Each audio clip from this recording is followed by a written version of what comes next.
Hello, good afternoon, and welcome to this online discussion on the situation in Belarus ahead of the presidential election taking place this Sunday. My name is Alexander Shodin. I work for the Swedish NGO Civil Rights Defenders. We work on supporting human rights defenders and NGOs in Belarus with the overall goal of improving the human rights situation in the country. So today's discussion will obviously be about the election itself. Now it's imminent. Early voting has already started. But of course, we'll also try to focus on some of elements that make it such a special election, historical one in many cases. And part of it is the big citizens' participation and engagement, both in the election process itself, but also on other levels. So we'll have 4 speakers today that will present a bit of their work activities related to the election process. We will also have, after the speaker's presentation, we will have time for a Q&A. So if you have any questions or comments, feel free to post them on the Facebook stream as a comment on the Facebook stream of the event or on the YouTube stream. So yes, without further delay, I will actually let our host take the floor, MEP Petras Auštrevičius, who is the European Parliament Standing Rapporteur on Belarus, and also, of course, a long-term supporter of democracy and human rights in Belarus and in the Eastern Partnership region. So please, Mr. Auštrevičius, the floor is yours. Thank you, Alexander. Good afternoon to everybody, and of course, most welcome to all viewers who will join our exchange on this very current issue. You probably remember last time, a week ago, we had a similar exchange and a similar overview of the situation developing in Belarus. And we called probably this summer as Belarus Summer. No doubt, I mean, we didn't make any mistake. Today we are in a second day of early voting and 4 days from, some might call it historical elections or events in Belarus. In fact, predictions presented last time, a week ago, I think they've been very precise. The situation on the ground didn't change much. So we've been predicting that the tense situation will remain, that authorities will not relax by any means the control of the opposition, and in fact even imposing more restrictions as it happened. I'm sure today we will explain some stories and some cases in this regard. What is interesting for me, now we observe indeed very professional as well as very efficient initiatives of the civic society and public activists in Belarus. I would recall probably 2 initiatives or things which I regard as highly important. For example, Golos initiative as well as Zubr. We have Zubr in Vilnius, a kind of elections observation hotspot established, especially, I mean, analyzing, recalling, as well as providing a lot of useful information. What is interesting as well, I was a bit surprised by the statement of Mr. Tsepkalo, who left for Moscow. I don't know, did you see his statement and his appeal to Mr. Putin as a kind of guarantor of stability and democratic developments in Belarus, recalling even elections in Russia and somehow bringing the Russian standard in elections to be repeated in Belarus. I think we hear different stories, and probably in the last days of pre-elections or this even early elections period, we will see a lot of, I would say, masks falling down from faces and new disclosures will be made, because I am sure Lukashenko is very desperate to keep his power under control and trying to prolong his authority, and he will do whatever it takes. I hope not everything, not the promise to use a military force and some formations of internal forces to keep a grip on power. I hope it will not happen. It's not according to any normal procedures, or at least wide expectations from our side, not to see it happening. But who knows? Who knows? I mean, what was the big surprise for early voting, or the first day of the early voting? As I understood, been thousands of cases registered as violations of early voting procedures, with very little of possibility of independent observation, simply non-present because of extra corona conditions and restrictions imposed by Belarusian authorities. But nevertheless, we received some figures, which is very good. I would really support by all means independent observation, registration of all cases, because we have to come to the day of votes having already a very good file prepared by those activists in order to prove all those violations and manipulations. And of course, we expect a great level of manipulations on the ground. Again, official figures standing from the first early day of vote are almost above 12%, which to me personally is it's unbelievable. We know that those figures are increased by some estimates from 2 to 4 times, which is probably for Lukashenko is a normal practice, but in democratic societies, I think that activity, that level of activity and participation in the early voting, first day of early voting, says a lot about the system itself. Again, those exit polls on the ground, as for Tikhanovska, numbers are standing around 88% of support or so, and for Lukashenko only 4%. We see now, I mean, quite opposite presented by the official figures, like Lukashenko 72 and Tikhanovska 7.5. Miracles might happen in some places, but usually in elections, those figures stand next to each other, but not in case of elections procedures in Belarus. So a lot of things to be observed and explained by our experts. And I think this is a timely exchange, because we receive a lot of signals and statements from Belarus and countries around, institutions involved. So that's why your insight, knowledge, and expertise is highly appreciated. And I believe our viewers will receive more information, better based information, and better explained information on every and each detail in the process, which is on the way in Belarus for the time of being. Alexander. Good.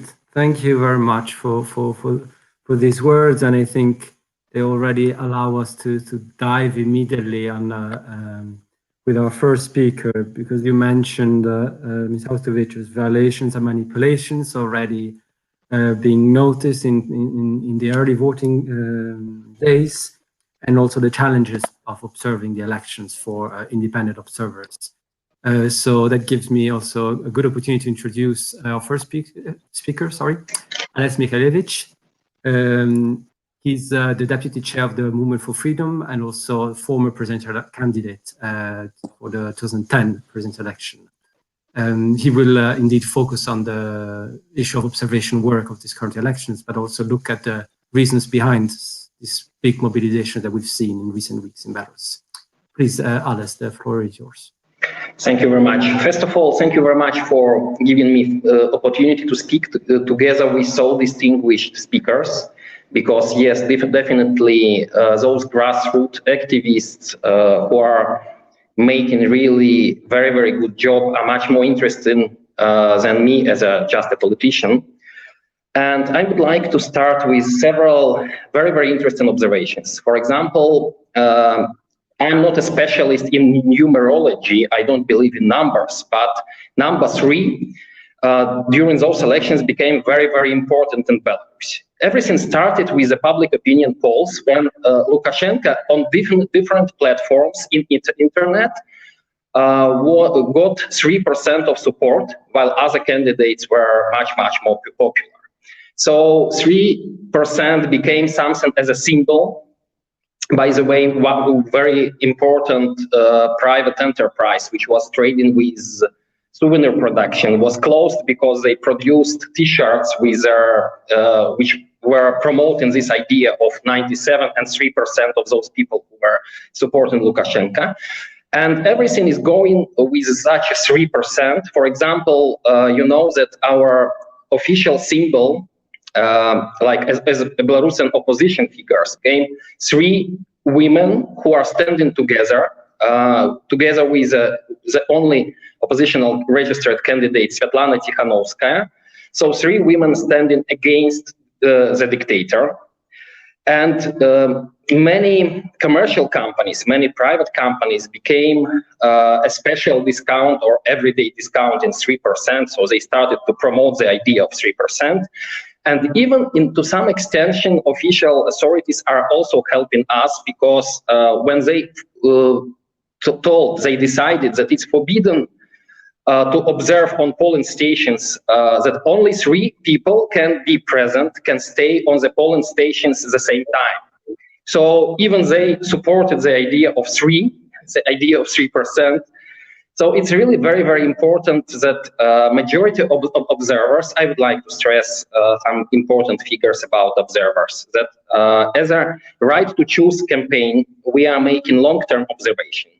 Definitely it will be a lot of observers during the last day, and many people will participate in it. And political campaign, political involvement is very important in terms of awareness of people that election process is not free and fair.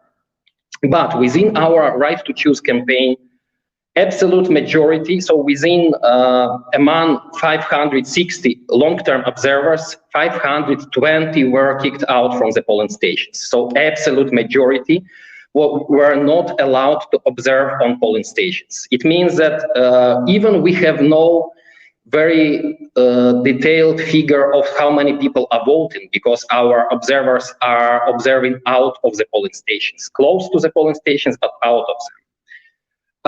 And Mr. Petras Astravicius told about percentage of people who voted officially. So according to our to information on those polling stations where we are observing, 13% of voters voted for their yesterday's evening. And according to our statistics, it's around 4%. So it's more than 3 times more people are voting according to official statistics. So we are quite sure that during the day of elections, on some Sunday, official statistics will present us that more than half of population voted on preliminary voting. And we can be almost sure that for sure those votes will be falsified. Another very important thing I would like to stress is about like my explanation why people are so active. If we will compare with past of Belarus, with previous years, the only parallel I can compare how people are active, how many people are active, is I would like to compare it with beginning of 90s. So our Lithuanian colleagues definitely remember Sąjūdis movement at the end, second half of 90s and beginning of second half of 80s, beginning of 90s. Our Polish friends remember Solidarity movement. So yes, we have something very, very similar with majority of people who are against.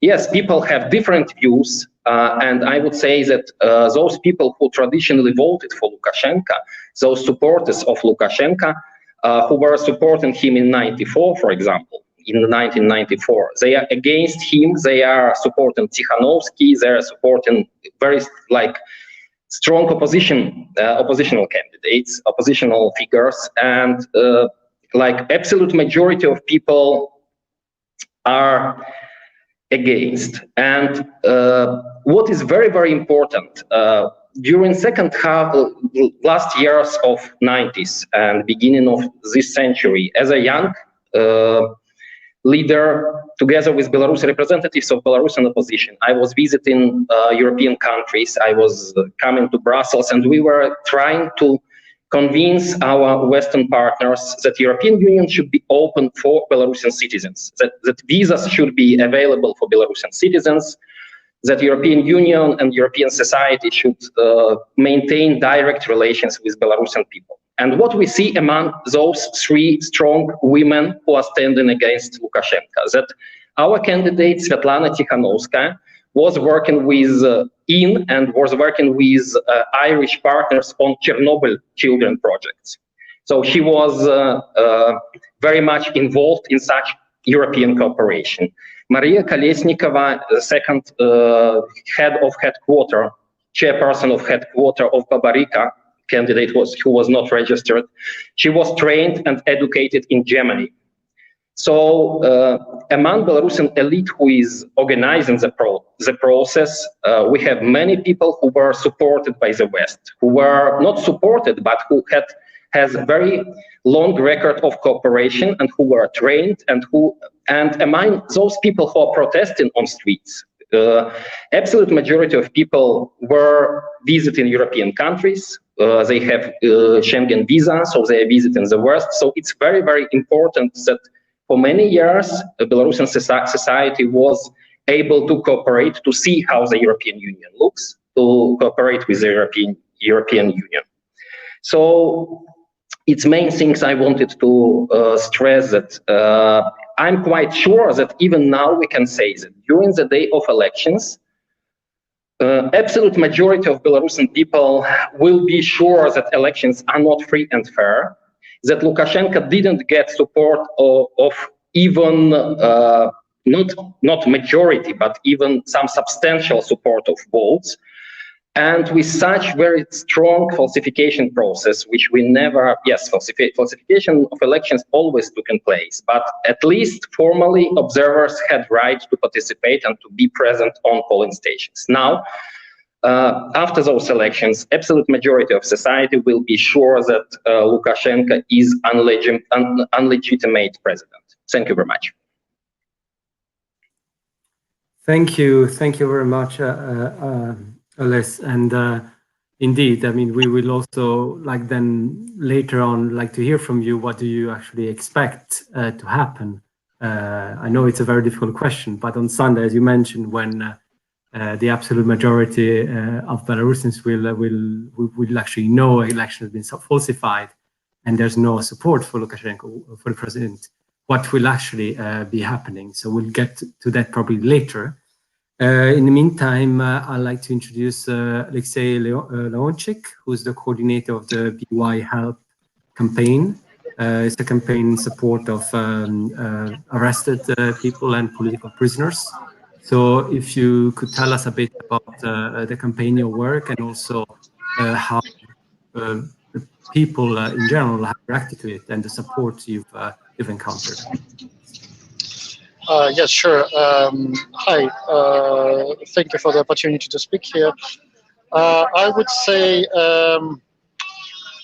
this is a very interesting campaign in all aspects. First, it's not the first our campaign. We ran one in 2017, which was basically when after like comparative quietness, the regime started arresting people in the run-up to the unrecognized Day of Independence, or Day of whatever you call it, 25th of March. We call it the Freedom Day. So we just started it, because we needed something to do. We couldn't just stay silent on that, and we have got approximately $55,000, depending on the rate you apply, in 3 weeks. This time we got the same amount in 1 day. Okay, in 1 day and a half, probably. The total amount is now approaching $200,000, so it is remarkable. It is a record for a political fundraiser. I'm not aware of any fundraiser in Belarus which would raise money on political purpose for such a purpose and reach such an amount. So yeah, the engagement is growing. I also have noticed that there are hundreds of fines already given out, and hundreds of and I guess we're talking about thousands of days of short-term detention. And we have noticed that after we have requested that people submit,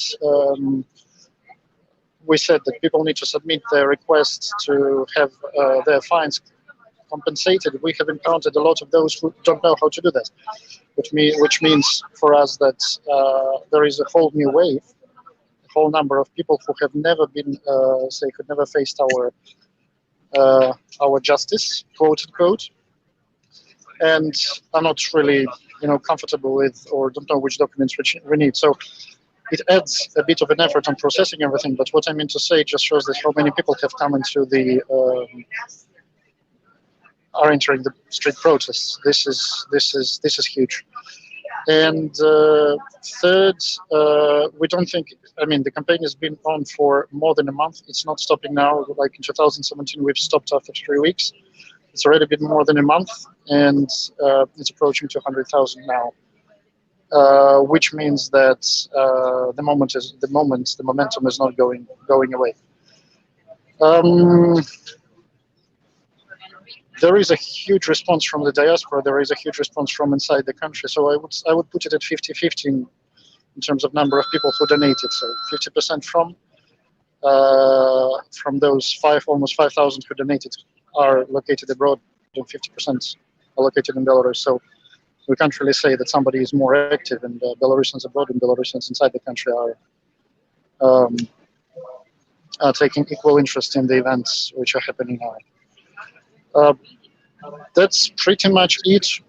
Just as a resume, this is a huge change compared to 2017. Much higher engagement, much more people entering the protest for the first time, and much more people willing to engage on other levels, like, for example, offering consulting advice or donating those who have been fined. So I guess it corresponds to the general overall impression that we have that it's going to be a campaign like no other. I guess that's it from my side. If you have any more specific questions, feel free to ask, please. Yeah, let me just also ask you about the geographical representation. Of course, we know that usually a lot of this, both the activities and the support comes from like capital or big cities. But I'm just wondering also whether you have some support from elsewhere, and also in terms of age groups, where you also feel like there is a change, or what would you say about it? Well, that's our weak spot, really. Neither PayPal, neither Facebook have anything close to good analytics tools, but we try to do this analysis manually. And I would say 50-50 in terms of diaspora inside Belarus. I would say there is no clear prevalence of any age group. So I'd say probably 30-39 is more active, but marginally active, not like seriously active. And geographically, we have seen donations from the US, we have seen donations from Europe. Europe traditionally is quite a big cluster. Also in our first campaign in 2017, we've got, of the diaspora donations, we have got more than 50% from Europe. But we also got like donations from all other continents, including, by the way, somewhere close to Antarctica on my research station. So that was one thing. It just shows the scope. I don't know if you got something from Antarctica this time, or close to Antarctica, excuse me. But I would say US, Europe first, US second, then a bit of Australia, and Russia and Eurasia.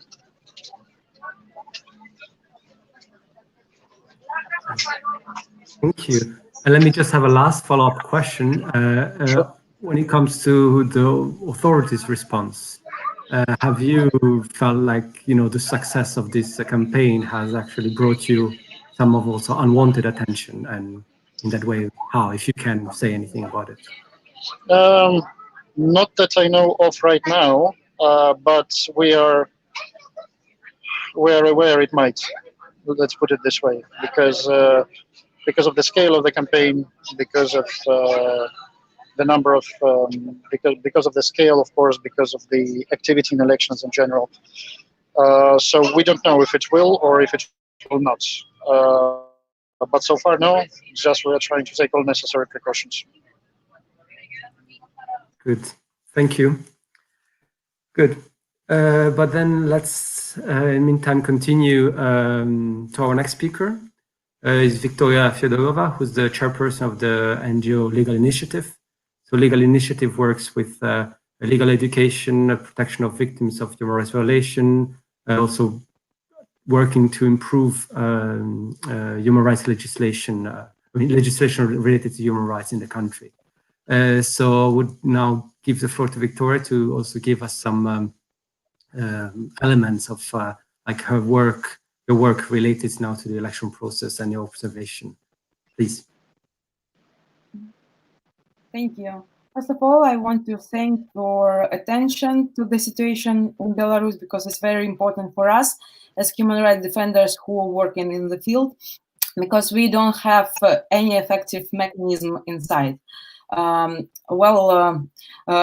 knows that, of course, Belarusian authorities has a long history of periodic human rights violation, but what we see now, I think the situation has deteriorated dramatically, and now it's even worse than after elections of president in 2010.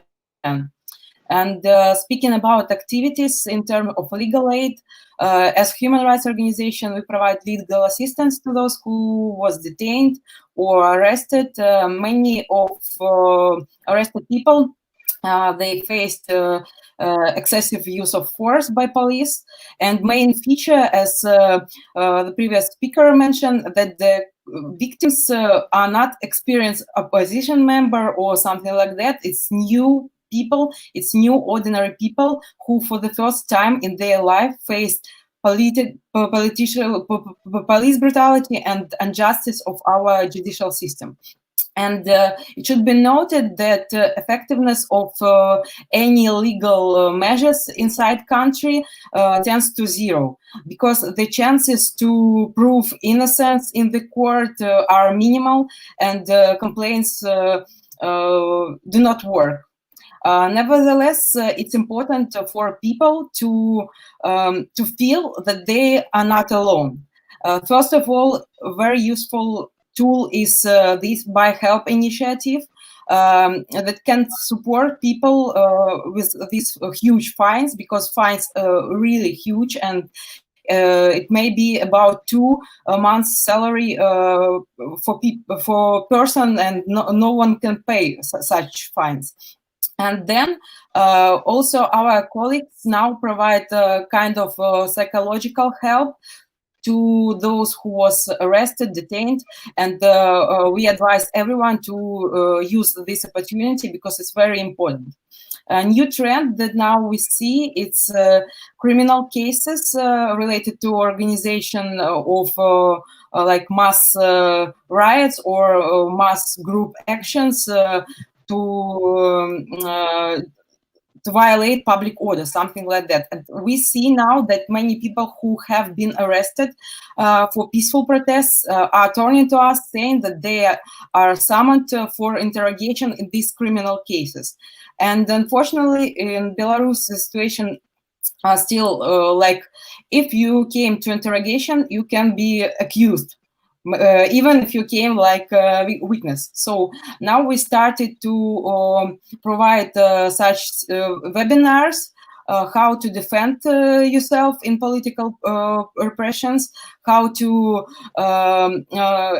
have like psychological stability, and to know basic legal norms and your rights. And next step, we can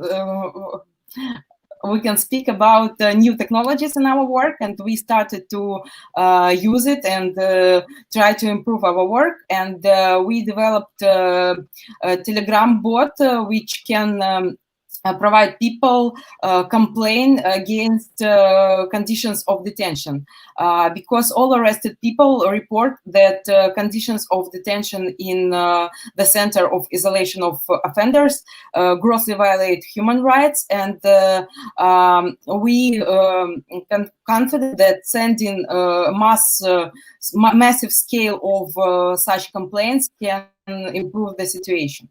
Also, we developed an application for detainees, and which is now undergoing approval in Apple Store and Google Market, to allow people to report about the fact of detention and to send the place when the person was detained. We expect a large wave of arbitrary detentions, so this will be useful tool for human rights defenders as well as for relatives of people, and also for media to monitor the situation in Belarus.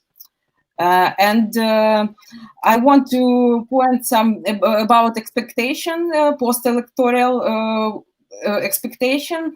And today we can see that Belarus lacks any positive changes in legislation. In practice, still the same restricting civil and political rights. So basically, the current situation is nothing new, and we think that we could expect a new wave, and even more serious wave of repression when people came to the street after elections results will be announced.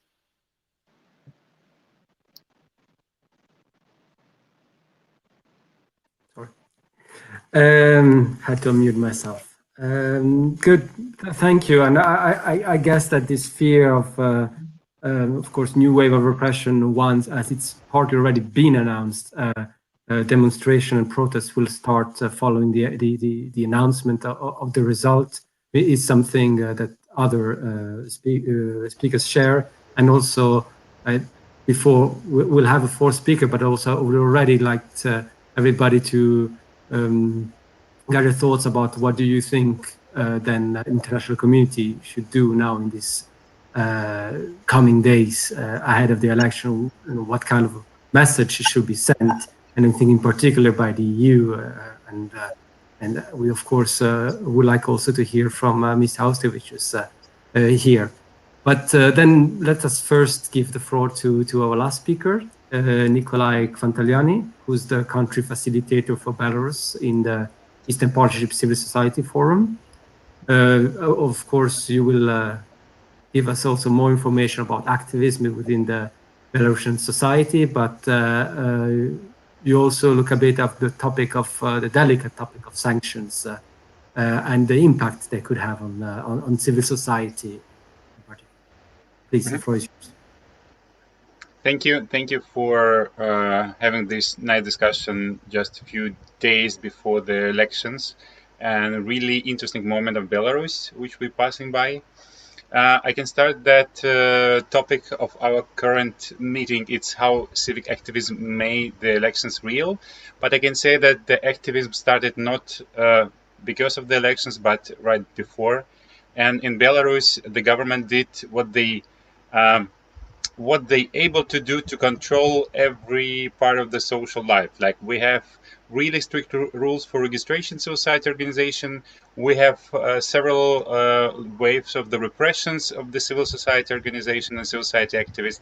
And actually now is nothing new, but the change happened during the during the COVID epidemic, and when the government decided not to do anything, an official lied to people, and because a lot of people were affected by it, it's bring Belarus mobilized with the grassroots initiatives who started directly assist people at need, at help. And actually, it's made a little bit different landscape. For instance, my colleague Alexei said that they collected a really tremendous amount of resources to support people who were oppressed by the regime and as well COVID.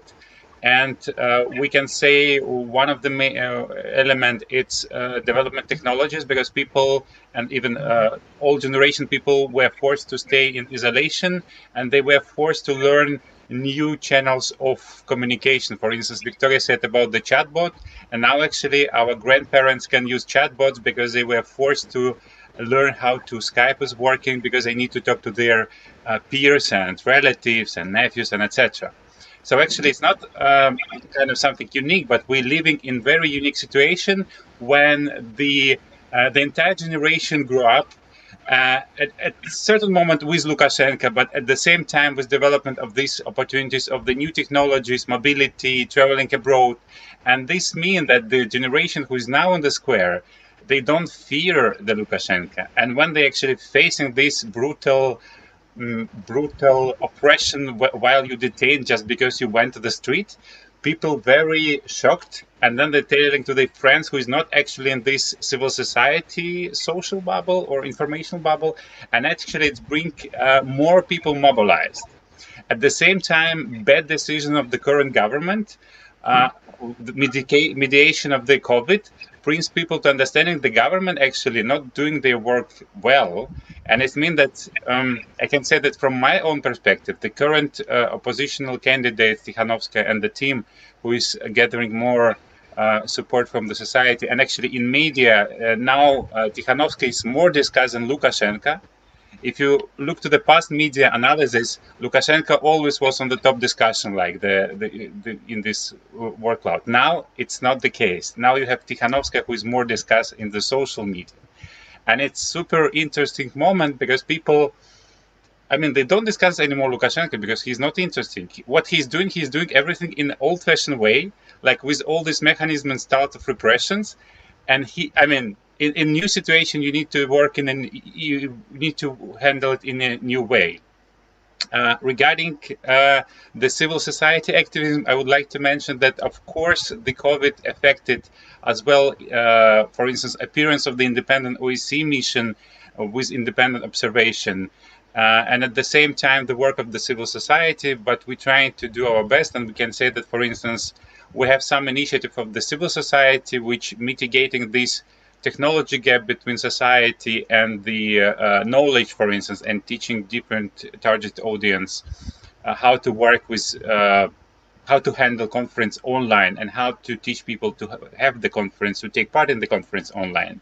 At the same time, we as a Civil Society Forum, jointly with Belarusian Nation Platform, initiated the observation mission on elections. So we're trying to get the independent opinion of what is going on. And meanwhile, for instance, it's a great role of different civil society organization on observation what is going on, like Belarusian Association of Journalists. They make an analysis and reporting about the violation in the field of media. The human rights defending organization, they providing their reports, and they inform us about the recent development in the field of the like new political prisoners appeared. And at the same time, we can see that the government, what they're doing, they're trying to scare people, and the people is not scared anymore. The last point regarding the sanctions, we can say that from our previous experience in 2010, when it was sanctions imposed from 2010 to next 5 years, actually it didn't work well for independence of Belarus, so we become more dependent with Russia. And I think it's if it will be possible, it's important to remain the dialogue. But at the same time, if we will need to impose the sanctions, I mean, if everything will go brutal, you have no any other choice than to impose the sanctions. It should be kind of sanction that will affect not Belarus as such, but the government and current regime. So it should be like pointed sanctions to the assets which belongs to the state and state owners, and those who is kind of bring us where we are now, like Lukashenko, his family, his friends, and etc. Because actually the sanctions against the local judge who is was forced to arrest people or to falsify the evidence and to announced the charges which actually not true. It will not bring the difference, because judges, they not usually travel for Europe, they don't have any assets in Europe, in outside of Belarus, and etc. So we need to be more precise and cautious with the sanctions and trying to see how to make situation, to remain the dialogue and to support the civil society and independent business as a engine for changes in Belarus and society of Belarus citizens. Thank you.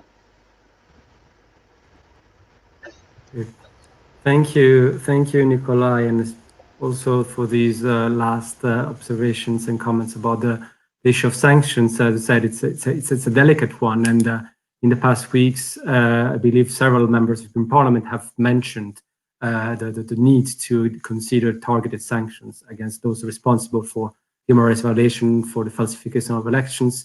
So probably, I think I would like Ms. Austervicius to comment on that, and in general to comment on what should be the EU's reaction, depending on now how the election will unfold.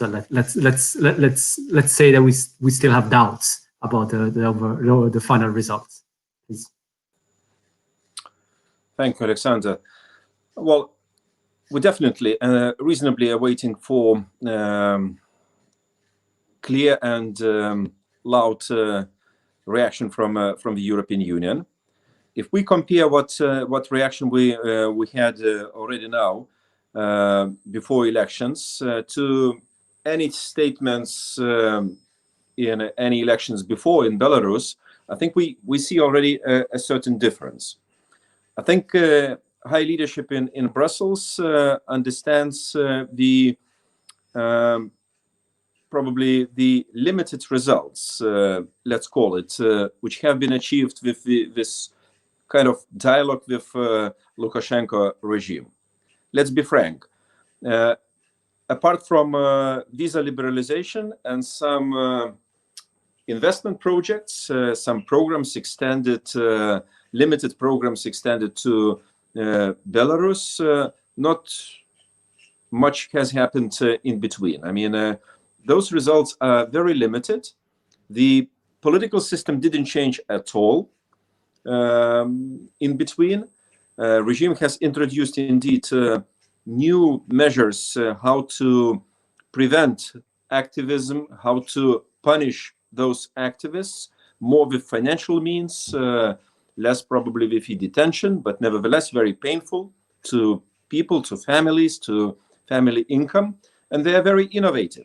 So I see the statements which were made in between, I mean, by now, of different, a bit different nature. We've been asking the High Representative, Mr. Borrell, as well as Commissioner Varhelyi, to make as many as possible clear statements in defending activists as well as democratic procedures in Belarus. We have achieved some statements from their side. They made some statements on their own. And there is a positive shift. Is that enough? I'm not sure. I'm not sure because for Lukashenko, the reaction of the European Union probably is secondary for the time of being. He's not awaiting for any special gifts from the European Union. Macro-financial assistance is very limited. He needs much more of money and now. So that's why those expectations from the EU side, apart from probably from to slow down general criticism, because Minister Mackay, he's very smart in making those diplomatic shuttles and talking to his colleagues, sustaining more or less preserved partial silence of many member states. So the European Union is, for the time of being, has a limited set of means to influence the Belarusian situation. I mean, more probably keys are in the hands of Putin, and he's playing his own game in this regard.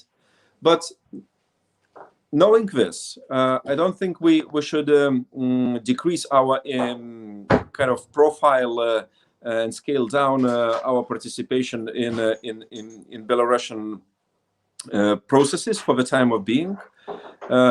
I believe society has high expectations towards the West and European Union in particular. I'm very happy with the positive developments in visa facilitation and regime. Something more might be extended, not now, not for officials, but for ordinary people. So that's why we should push European Union's leadership for louder and clearer statements on Belarus. And I believe on Monday, Tuesday, we should expect something more tangible to be made on in this regard. But with the sanctions which were mentioned, I completely agree. I mean, they have to be personalized. They have to be very much targeted. Although some people whom we might target, they are not interested in travel to European Union. I agree. They have no assets in Swiss or Austrian banks. Impact might be limited, but nevertheless, it will be a clear message, public message to people, and they will understand, I mean, the role of European Union as a defender of democratic and human rights principle in general. So that's why I wouldn't underestimate, in any case, influence and importance of statements and our position. So that's why we should work jointly, by the way, and I ask the civic society, activists and analysts in Belarus to send your clear message and request for such a clear message from the EU side, timely message, not downgrading our profile. Although, as I said, the scope of Lukashenko is now more to east rather than west, which has little to offer for the time of being. Good, thank you. And I actually think that gives us the opportunity to ask our colleagues from Belarus, you know, what is it exactly that you expect? Whether you have any concrete expectations besides, of course, the attention on the situation. But I think maybe Alice, would you like to say something about that? Unmute. Sorry, you're muted, Alice.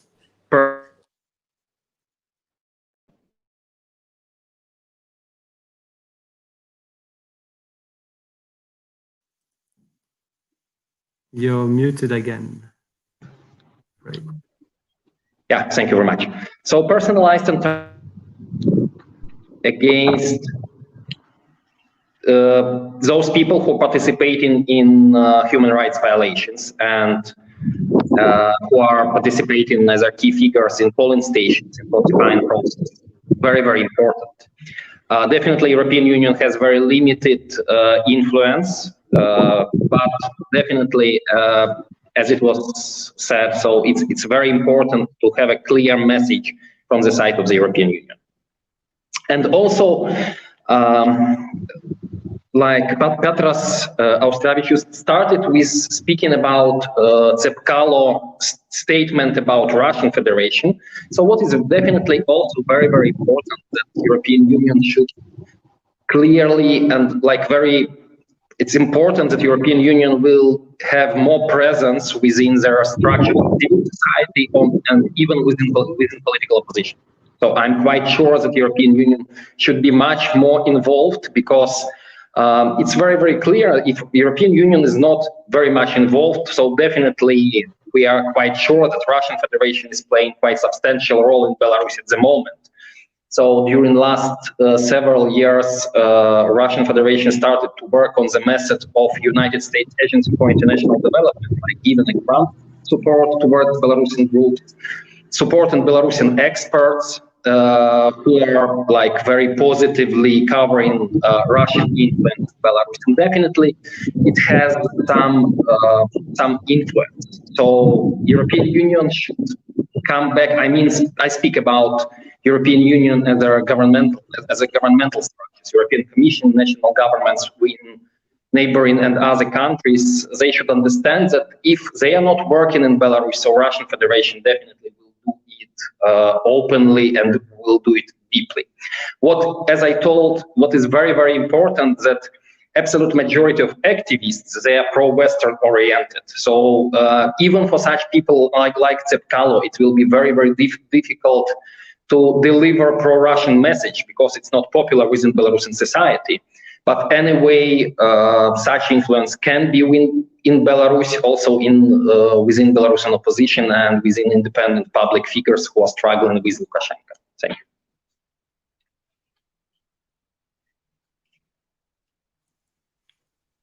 Thank you. Thank you. Did someone wanted to intervene? Now I don't see you anymore. No. Okay.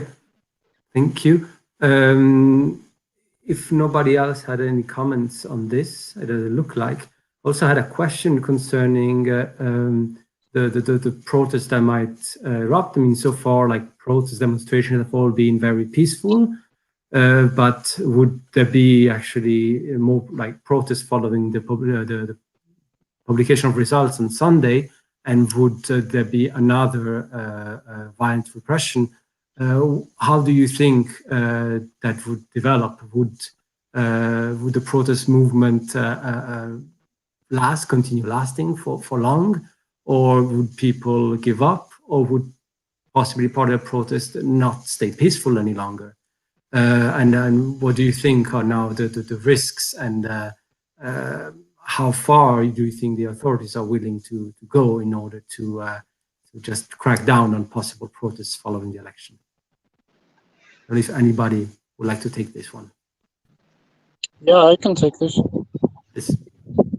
I wouldn't say much to the sense. I mean, I can't really. It's always an unthankful job to predict anything.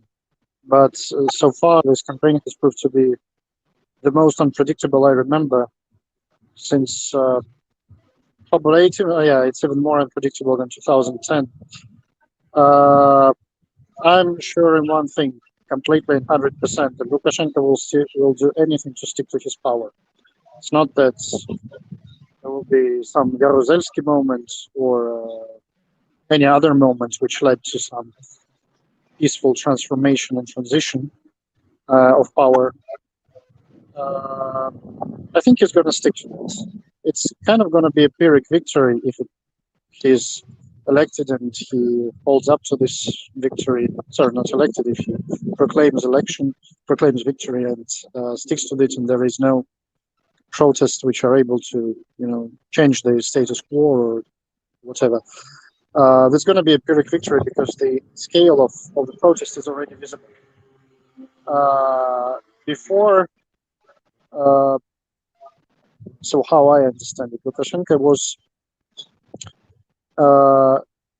based on social contracts that he guarantees some minimal, not minimal, but probably acceptable for the majority level of livelihoods, and in exchange, probably ask for, do not protest against it. It's something, this social contract is important to him.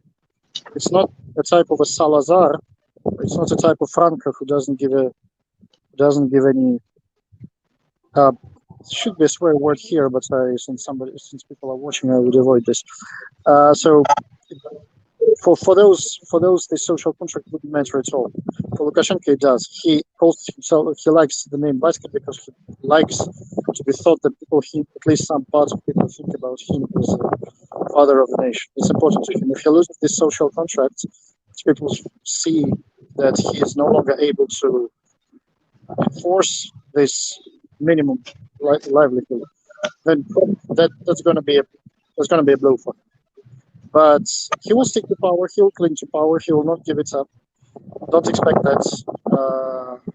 It's just that we might see someone predicted steps in after his new term, if it goes as according to his plan, where he would try to gain this lost ground. One thing I'm sure, he will not give away power, or he will not ask for a peaceful transition.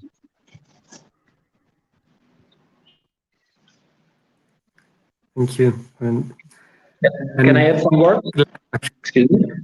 Yeah, just coming back to the question for, is it just a short-term process, or it's rather a long-term process? Definitely it's rather a long-term process. If we will come back to 2010, when definitely civic involvement was much smaller than now. After presidential elections of 2010, in 2011, independent society organized several very, very successful and important actions. They were leading protests. It was so-called peaceful, for example, protests of car drivers when they paralyzed and stopped the city several times. So it was anyway continuation of 2010. So it just coming back to the questions, that definitely I'm very, very sure that it's not short-term process. Yeah. So it's like, even if Lukashenko will not step down, will not be dismissed in August. Anyway, Belarusian society is prepared for longer process, and longer protests will be organized. I'm very, very sure that Belarusian society has internal capacity for longer, very well organized process. Thank you. I can just briefly comment that I mean, it's always the long protest is not working well, because usually you have something next happen big and no one is less care about situation with the current protest. I mean that now we have actually momentum, and the major question is we will have elections. It will be not free and fair, and we will for sure will have a people who will come to the square. I mean, not for revolution, but just to to show that they disagree that it was free and fair elections. And the question, will it be 10,000, 50,000 or 100? And if it will be 100,000, then the question, you can't simply oppress 100,000 people in Minsk, even though you have a police and army. And then it will be a question to these, the military forces and army and police, will they stay with the nation, or they will continue to support Lukashenko? Because actually, this is a critical moment. You need to have some balance. If you look to the old protests in Belarus, protest and repressions, people didn't defend themselves in most of the cases. Like, you go into the square, you know that officially it's kind of prohibited and you might get the 15 days of imprisoning, but you go in there because you're declaring your state position, your civic position, because you disagree with what's happening. And then the question, like, the current authority, they don't have a practice to negotiate with people, because you have one person who is negotiating with others. So the question will be, what will the government do when we will have the protesters on the street? And for sure, if it will be brutal and violent, it will, turn Belarus, I don't know, in some bad situation. Plus, we have the oil price that that have impact on Belarusian economy, that the oil prices has decreased. So actually, Lukashenko, even he wants to remain in power, he needs to do it clever in order to remain his status quo, like to be a president. Because you can't be too brutal, but you would like to be a president. And this is a momentum when actually, if a lot of people will go to the square, it might be the case when it should be studied the negotiation between the protesters and current regime. It might be or regarding the peaceful changing the power, or about changing the general situation, because like you can't give on your nation. I mean, this is a swearing word is coming. So that's actually, we're living in a new conditions. And I will a little bit disagree with Ales. I can say that at current moment, people who is pro-Russian, they're as well supporting the protesters. Why? Because a lot of people, they worked in Russia. Now they are jobless because the border is closed. And you're staying in Belarus, you can't earn money and you can't live, I mean, real decent life. So it means that protesters on the square, it's not only pro-European, it's pro-Belarusians, and those who wants to live in a great country with the friends around the country, around the neighbors. Thank you. Thank you. I noticed that, of course, I mean, time flies. We only had an hour. So I don't know if you would like to say a last few words. I don't know if Victoria, you like to comment on any of these, or Petrias. Otherwise, I see you all. Otherwise, we close it here. I think we need to meet in a week and to reflect on the situation development. No, of course. I mean, and I think already in before that, there would be, you know, there will be things to comment on. As we've learned, like every day brings some new events, some new changes, usually not positive ones. But I think we've also, as we said, today you have also presented some of the positive projects and initiatives linked to this difficult situation. So I really like to thank you all for your engagement, and also for letting us understand, you know, how the situation is both difficult, challenging, but at the same time you're trying to do the best in order to support human rights and democracy in the country. So I mean, let me thank you both personally and on behalf of civil rights defenders. And if Zaustevicius, would you like to say a few last words? Thank you, Alexander. Thank you all participants for this 1 hour long debate. You know, one thing we should avoid from very beginning to very end, to avoid simplifications and probably to kind of black and white picture every time. I mean, the situation is really complex, and we have to understand things going on very in a comprehensive way in order to draw right conclusions, and after that to make recommendations for next stage relationship between the European Union or the West and Belarus, taking into account the whole complexity. So that's why talking to you, analyzing all those grassroots activism and tendencies, personalities behind, it's important for us, I mean, to have this complete picture as much as possible. Thank you very much, and I'm looking forward to continue talking to you after probably already 9th of August. I hope results will not disappoint us, but nevertheless, let's remain vigilant and to monitoring the situation to the last moment. Thank you so much. Thank you, Alexander. Thank you, everybody. Bye.